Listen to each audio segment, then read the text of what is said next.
Assalamualaikum warahmatullahi wabarakatuh. Sudahkah menanam hari ini?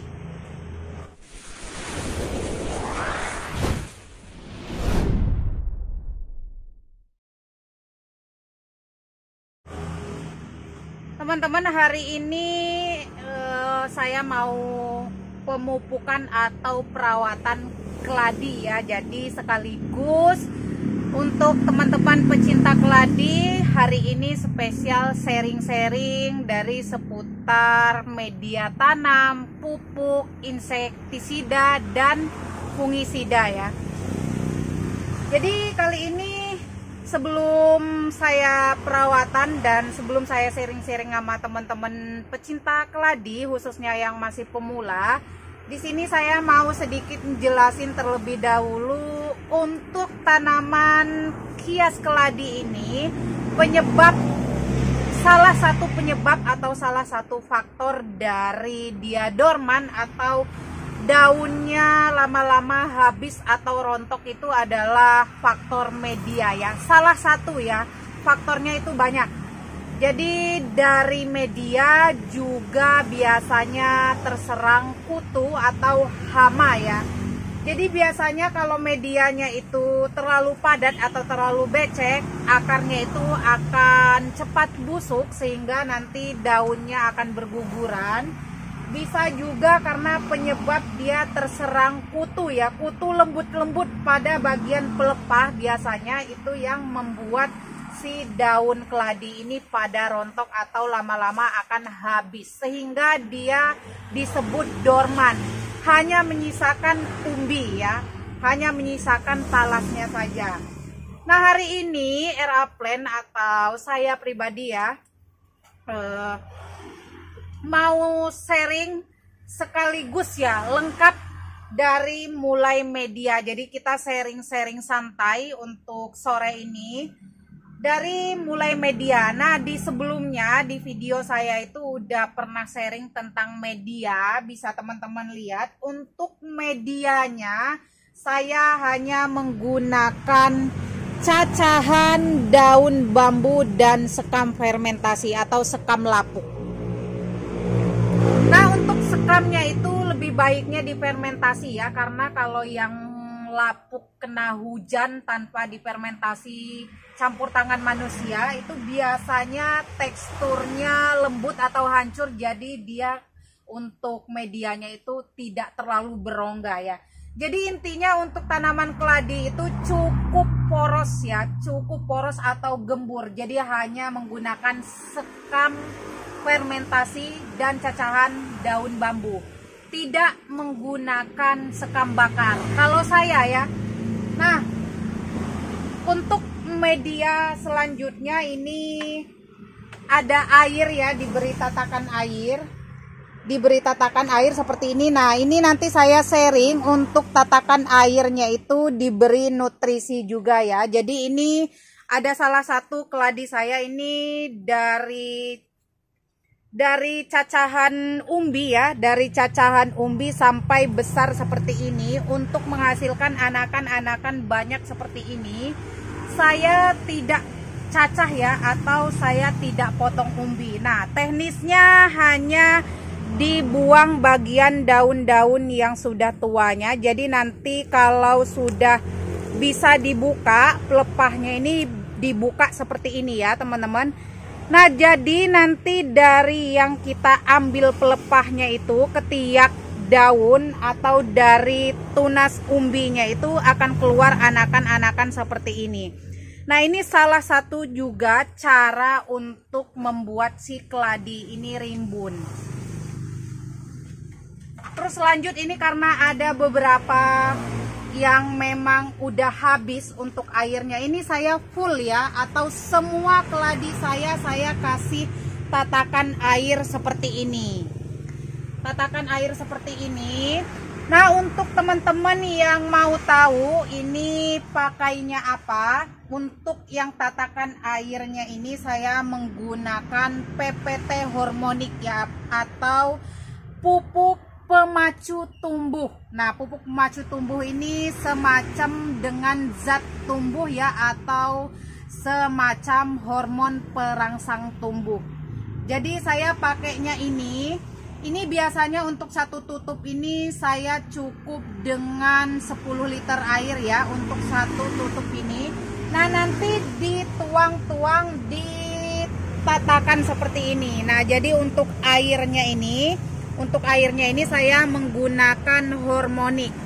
Untuk teman-teman yang nggak punya hormonik atau yang belum, itu bisa menggunakan AB mix ya, AB mix yang khusus untuk hidroponik atau yang semiponik ya. Diencerkan juga sama dicampur dengan air. Nah kalau ini dosisnya satu tutup untuk 10 liter ya, nanti dituang-tuang. Kalau misalkan AB mix itu karena saya nggak pernah pakai, biasanya dosisnya ada di kemasan ya. Kalau yang ini untuk teman-teman yang minat ada kemasan kecilnya, harganya 50.000. Kalau saya pakai yang ukuran besar setengah liter seperti ini biar irit atau lama pemakaiannya. Nah terus kalau misalkan udah dikasih nutrisi AB mix atau hormonik untuk bagian tatakannya, ada yang tanya cukup nggak kak hanya dengan ZPT atau zat perangsang tumbuh. Nah biasanya saya tambahkan pupuk POC atau pupuk organik cair. Nah saya pakainya mereknya yang POC NASA seperti ini. Nah ini saya mix dengan hormoniknya. Jadi ini perangsang tumbuhnya, ini penyuburnya. Biasanya ini satu tutup, ini 3 tutup untuk kurang lebih 10 liter air juga. Minimal ya, minimal 2 minggu sekali semprot. Ini untuk yang daunnya. Nah ini untuk yang daun ya. Jadi sharingnya kali ini kita ibaratkan tanaman ini seperti kita pribadi ya, manusia atau makhluk hidup itu mereka juga butuh makan, butuh nutrisi dan juga butuh vitamin. Nah setelah tadi saya pakai pupuk organik cair atau pupuk penyuburnya, saya juga biasanya pakai pupuk Strolilis. Nah biasanya teman-teman itu pakainya Dekastar ya, Dekastar merah, terus yang coklat, biasanya yang warna krem ya, yang bulat-bulat. Tapi saya di sini pakainya organik. Nah ini untuk teman-teman yang sudah berlangganan di RA Plan, saya itu pakainya untuk yang slow release-nya. Ini yang 4 bulan sekali kasihnya, ini pupuk granul. Nah ini pupuk granul ini dari pupuk kandang ya, pupuk kandang diambil atau difermentasi, diambil nutrisari sari intinya saja ya, sari intinya saja dikemas menjadi dari 1 ton pupuk kandang menjadi 1 kilo pupuk granul. Nah makanya hemat. Nah ini bisa teman-teman lihat ya, ini bekas cacahan umbi kurang lebih 3 bulanan ya. Ini saya cukup taruh di bagian permukaan medianya saja untuk granulnya. Jadi untuk teman-teman yang sudah berlangganan, ini pakainya pupuk granul ya. Ini harganya satu kemasan 800 gram. Ini di harga 25.000. Nah ini pakai ini, atau kalau misalkan teman-teman belum punya granul, bisa menggunakan Dekastar atau pupuk slow release jenis lain ya. Kalau misalkan di RA Plan ready-nya ini. Nah informasi untuk teman-teman kenapa saya alasannya semua pakainya organik. Satu, karena memang saya sudah terbiasa menggunakan pupuk organik. Terus yang kedua, karena saya pelihara ternak atau ternak binatang ya, kucing ya. Jadi biasanya kucing-kucing saya itu suka naik, suka minumin air tatakan di sini. Jadi bahaya jika menggunakan kimia ya. Jadi untuk teman-teman saya rekomendasikan tidak harus pakai pupuk organik yang saya jual, tapi bisa juga menggunakan pupuk organik jenis lain untuk keamanan ya, binatang peliharaan teman-teman semua di rumah. Jadi tanamannya aman, manusianya aman, binatangnya juga aman. Nah, setelah kita kasih pupuk slow release, di sini juga saya pakai, jangan lupa pakai untuk pencegahan hama ya atau kutu-kutuan. Nah, seperti di video-video sebelumnya saya menggunakan BPR. Nah, ini sekali lagi saya gunakan BPR ini namanya bukan insektisida, tapi ini sejenis ya. Tapi ini yang organiknya, ini adalah pengendali hayati namanya ya, atau agen hayati organik ya. Jadi ini sekaligus dosisnya, ini untuk 1 sendok makan itu untuk 10 liter air, semprotkan pada sore hari. Nah, untuk pencegahan hama dan kutu-kutuan, usahakan untuk teman-teman biar hasilnya maksimal itu digunakan atau diaplikasikan di sore hari menjelang malam. Karena biasanya hama itu tiba atau menyerang itu pada saat menjelang malam hari. Nah, ini juga BPR saya jualnya untuk yang ukuran seperti ini. Kemasan yang seperti ini biasanya kemasannya ini kotak seperti ini ya.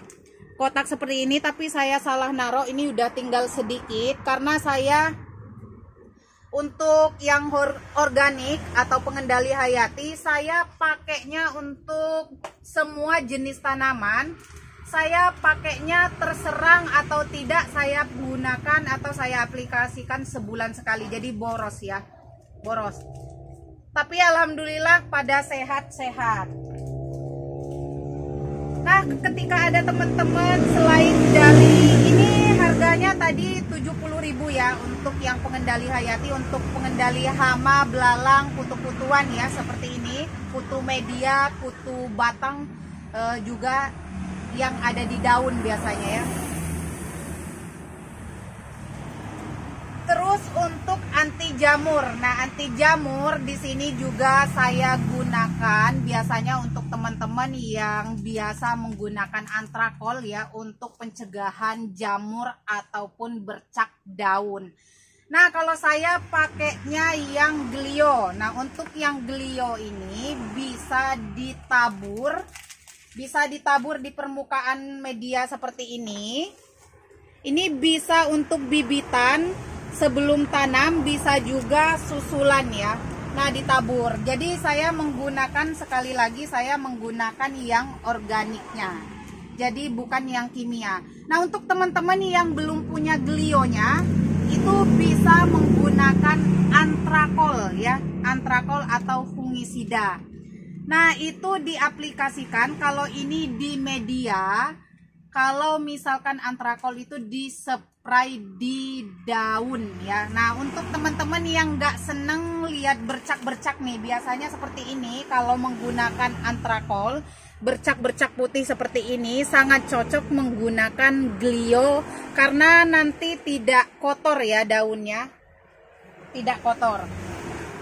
Nah, informasinya untuk teman-teman yang menggunakan organik itu untuk pencegahan dan perawatan ya teman-teman. Jadi kalau misalkan sudah terserang, nah ini untuk teman-teman yang sudah terserang atau yang misalkan sudah ada hamanya atau sudah ada kutunya, itu mau nggak mau harus menggunakan insektisida dan pestisida kimia ya. Jadi kalau untuk organik itu kayak saya itu untuk pencegahan. Jadi dia untuk batangnya itu semua tanaman saya batang, terus daunnya itu bersih alhamdulillah dari kutu. Nah, di video saya sebelumnya itu pernah ya teman-teman, pernah bagian-bagian daun atau tanaman saya itu sudah terserang karena telat atau lupa kasih pengendali hayati atau pencegahan hama, jadi sudah terserang. Mau nggak mau saya menggunakan yang kimia. Nah, kalau misalkan teman-teman pakainya yang kimia, saran juga pakainya yang sistemik ya. Jadi meskipun nanti dia bagian yang hamanya itu tidak terkena semprotan, tapi dia melalui jaringan, jadi nanti tidak yang kontak ya. Biasanya untuk insektisida itu kimia itu ada yang kontak, itu artinya kontak itu langsung kita semprot langsung mati. Yang kedua itu yang sistemik, jadi dia melalui jaringan. Jadi meskipun dia nggak kena, yang sistemik itu nanti pelan-pelan kalau misalkan kita rutin nanti dia akan mati ya.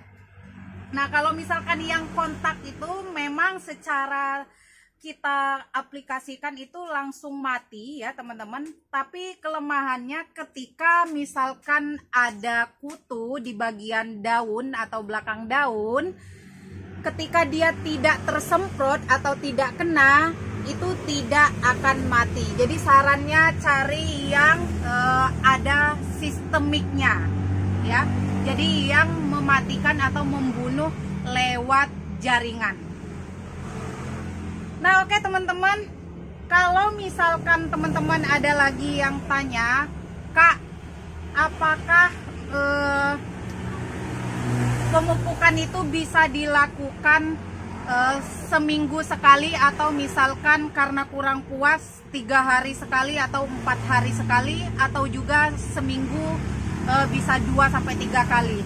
Nah saran untuk teman-teman yang baru pemula, kalau misalkan kimia itu bisa ikutin atau sesuai dengan anjuran ya, anjuran atau dosis yang ada pada kemasan. Tapi kalau misalkan organik apa saja ya, organik apa saja, itu biasanya kalau misalkan kita lupa nyiram hari ini atau mupuk hari ini, besoknya kita pupuk lagi, intinya kelebihan dosis itu nggak masalah ya. Nah oke teman-teman, kenapa saya baru sharing kali ini untuk keladi-keladi saya, karena saya juga butuh pembuktian terlebih dahulu, butuh tanaman saya juga subur-subur dulu, bagus-bagus dulu. Ini bibitan ya teman-teman, ini bibitan dari pindah semaian biji, ini kurang lebih 3 bulanan udah besar-besar seperti ini. Jadi mohon maaf kalau misalkan pertanyaan teman-teman itu tidak langsung dijawab satu persatu. Nah jawabannya adalah di video ini ya untuk teman-teman. Jadi semua dari sebagian teman-teman yang tanya, ada beberapa pertanyaan itu saya jawab semua di video ini. Nah kalau misalkan untuk teman-teman yang sudah order granul di saya, ada yang tanya, Kak, apakah aman untuk bibitan ya? Nih seperti ini, biasanya kalau misalkan kimia ya untuk bibitan-bibitan seperti ini belum dianjurkan ya. Nah tapi kalau untuk yang organik atau yang granul ini bisa untuk bibitan-bibitan seperti ini malah dianjurkan. Nah ini yang baru pindah ya, udah saya kasih, yang udah pindah seperti ini. Biasanya saya kasih lagi setelah 4 bulan ke depan. Setelah 4 bulan ke depan, terus ketika sudah seperti ini, biasanya sudah dewasa seperti ini, baru saya tambahkan lagi granulnya. Untuk pupuk rutinnya pakai POC Nasa Hormonik. Jadi untuk hormonik itu untuk tatakannya, saya gunakan sehabisnya air. Misalkan airnya sudah habis baru saya kasih lagi. Tapi kalau misalkan semprot daun, nah ini semprot daun ya, ini baru bibitan kisaran 2 mingguan ya, mingguan dari cacah umbi. Ini saya besar-besar nyacahnya biar cepat besar juga ininya, coraknya juga biar cepat keluar. Nah ini penyemprotannya saya rutin 1 minggu ya, 1 minggu untuk vitaminnya, jadi perawatan rutin 1 minggu. Nah untuk insektisida atau fungisidanya itu biasanya saya campur ya, atau bareng. Biasanya saya kasih glio, terus saya kasih juga untuk BPR-nya. Jadi untuk BPR sama glio itu bisa dibarengin. Jadi untuk hama-hama dan kutu-kutuannya dengan anti jamurnya saya biasanya bareng. Nah kurang dan lebihnya sharing-sharing kita kali ini seperti itu ya teman-teman. Kalau misalkan ada pertanyaan atau misalkan ada jawaban saya yang masih kurang memuaskan, untuk teman-teman semua bisa dikonsultasikan di nomor WhatsApp yang ada di deskripsi. Nanti saya sertakan, dan biasanya nomor WA saya itu saya sertakan di awal video. Semoga bermanfaat ya teman-teman. Lebih dan kurangnya saya ucapkan mohon maaf yang sebesar-besarnya. Terlebih ketika penyampaiannya kurang jelas dan juga pertanyaan-pertanyaan teman-teman semua jawaban dari saya masih kurang tepat. Mohon untuk komentar, kasih komentar yang membangun dan juga komentar yang positif. Oke teman-teman, nah ini salah satu ya, salah satu cacahan umbi juga ya. Cacahan umbi ini kisaran di 7 sampai 8 bulan ya dari cacahan umbi. Dari kecil seperti ini, ini sudah besar seperti ini pinky boy ya. Ini kemarin saya udah bongkar beberapa pot ya, umbinya sudah besar-besar. Nah, informasi tambahan ya, mohon maaf ya teman-teman, mumpung ingat, granul ini atau pupuk granul ini itu juga bisa untuk mencegah dorman pada tanaman atau dorman pada umbi talas-talasan atau keladi. Oke, akhir kata wabillahi taufiq walhidayah. Wassalamualaikum warahmatullahi wabarakatuh. Salam bercocok tanam.